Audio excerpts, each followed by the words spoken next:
Just like how they Still did. gonna keep it recording. Just like how they did now with the fossils, they can use these 7-kilometer eggs as like a thing, you know? Like for events. Like, oh, now it's the fossil Pokemon. Oh, now only each generation starters are gonna hatch from them. Like, you know? Well, for the... You know? You feel me? That's how they were using them.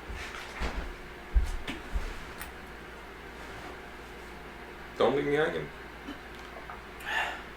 Jeez, you thirsty? Alright, I'll take that as a yes. That thing dries the hell out of this.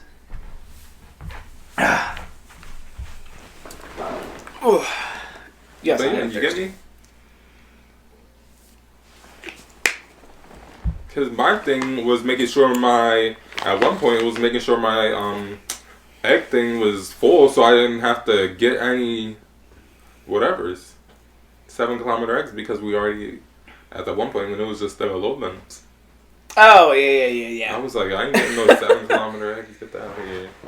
Yeah, 90% of the time, 90% of people just don't do 7-kilometer eggs because unless you're trying to hatch a certain baby Pokemon, there's kind of not that much of an appeal to it because before they had the whole change-up lately, it was 7-kilometer eggs have been used for those special regions, those special events. So, because they've been used for those special events, their relevancy kicks in and out. Mm-hmm. But outside of a special event, those 7-kilometer eggs that you get from gifts from friends... They're just back to what they were. ...were Alolan and baby Pokemon. For a while, if you were only looking for a Riolu, then you would want to prioritize hatching 7-kilometer eggs. Because Riolus are more likely to hatch out of that. And now they even removed it from the egg pool for 7-kilometer eggs. Well, I got something to say. Why are they even saying that for 10-kilometer eggs, that dragon thing, there's like a 0% chance that you can hatch one? Do you know? Because it is the newest pseudo-legendary. So, Dratini was the same way. Bagon was the same way. Because it's basically a legendary Pokemon. Because its stat pool is so large that Niantic feels as though they need to restrict the amount that are actually out there. Like, literally, you gotta get it out of the egg. Typically, yeah. I don't think you can catch it in the wild. You can catch it in the wild if you can find it. And then even with the egg, you ain't gonna get it. The egg is hit or miss. You have to hatch a lot. Typically, they say the Adventure Sync eggs are the best ones to hatch because they usually have the best rewards in there. For a while, you would mainly get Riolu out of there. Like, how much do you have to walk to get the egg? 25 kilometers gets you a 5-kilometer egg, and 50 kilometer gets you 10-kilometer eggs. Yeah, that's always an option, but I think they may have even said that the egg pool for 10-kilometer for Adventure Sync went down, so it's only like certain things now. It's different than the regular? Yeah, Sylph Road is... Yeah, because Sylph Road has people submit their input and what they actually hatched out of it. So that's how they figure out what's in certain egg pools. But even at that, it's not consistent. And if people can get Niantic to fess up with it being... with eggs being like loot bags, then they can reveal... Tell us the what's exact in there. Percentage of the hatch rates. 0.01 for getting the whatchamacallit. Yeah. Dino. But yeah, that one's going to be the rarest. So it's just how it always turns out. The newest pseudo-legendary always lacks being spawned for a while. The Gibble was the same way, and up until Dino came out, people barely saw it anyway. I hatched maybe a handful of them.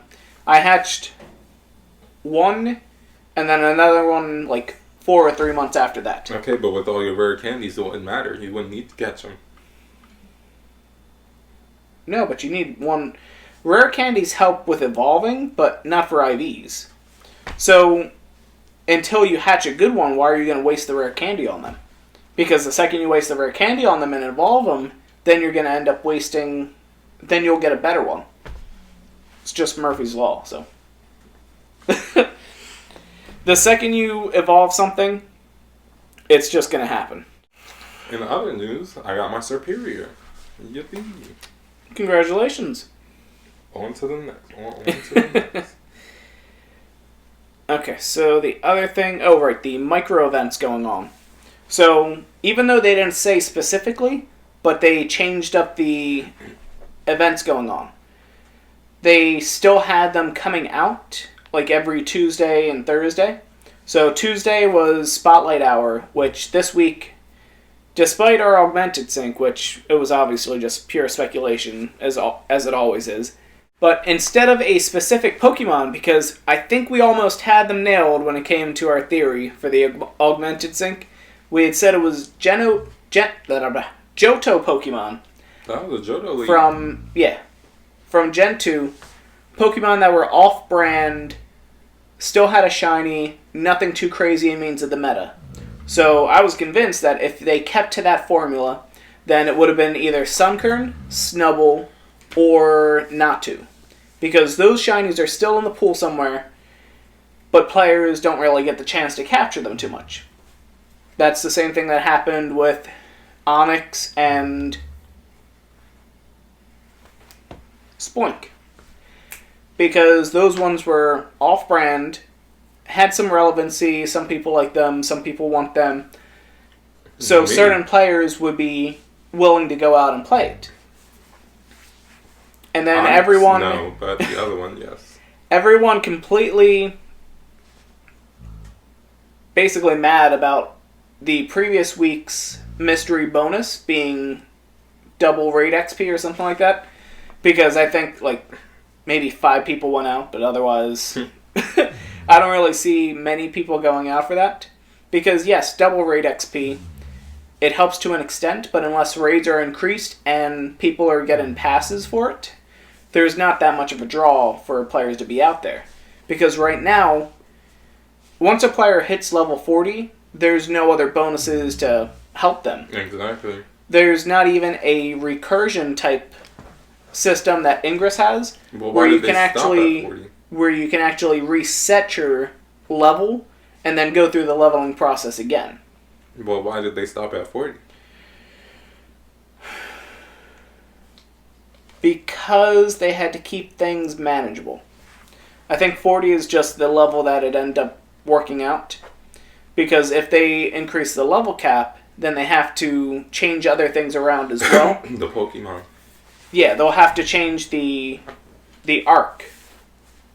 And part of it could have been because Let's Go coming out. You get to Fuchsia City in Let's Go, and then you can, once you get there, instead of the Safari Zone there, it's a Pokemon Park where you transfer Pokemon from Pokemon Go into Let's Go, which if you were able to transfer over level 50 or level 60 Pokemon, then you would basically beat the game automatically there. Yeah. Which is fine, but, no, that's a silly thing if they actually made it specifically for that. Because they simply could have just did, okay, your Pokemon just goes back in level until, if you transfer a Pokemon from Pokemon Go to Let's Go, that's level 60 and you only have like a certain amount of badges, you can't use that Pokemon until you beat the game or other things. That's how they could easily fix it. But now with Pokemon Home, that you can now transfer Pokemon from everything except for Pokemon Go. People said that's coming, though. It is coming, yes. But people were mixed feelings about that. They were like, all y'all do is just got y'all little game on y'all screen, y'all ain't even know real Pokemon. I'm like, okay, but y'all ain't real Pokemon either. Like, get out of here. We actually had to go out into the real world and face the elements. Exactly. Meanwhile, you just sat on and just caught Pokemon by clicking a button. Yeah. What's the real game there? Who's the real trainer? We transferring our Pokemon. Yeah. But yeah, talk about this or whatever friendship thing. Friendship event? I don't know the details. So, jumping ahead again, sorry. It's for me. That's fine, we're gonna get to it. I talked about it in the Augmented Sync. Did you not watch it? I'm a college student. Bro, it is 10 minutes long. 2 dumps and you've watched it.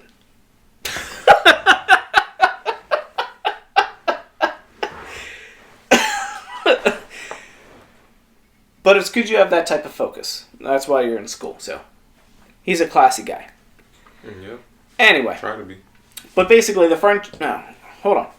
Not yet. No!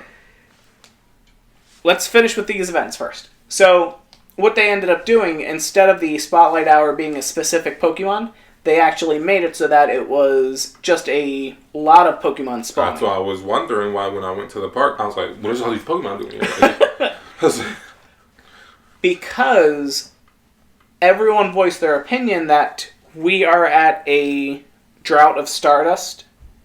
And that with these other PvP leagues coming out, Masters, we have to prepare for it, and we don't have the Stardust to do it, so we're going to completely abstain from it because there's no reason.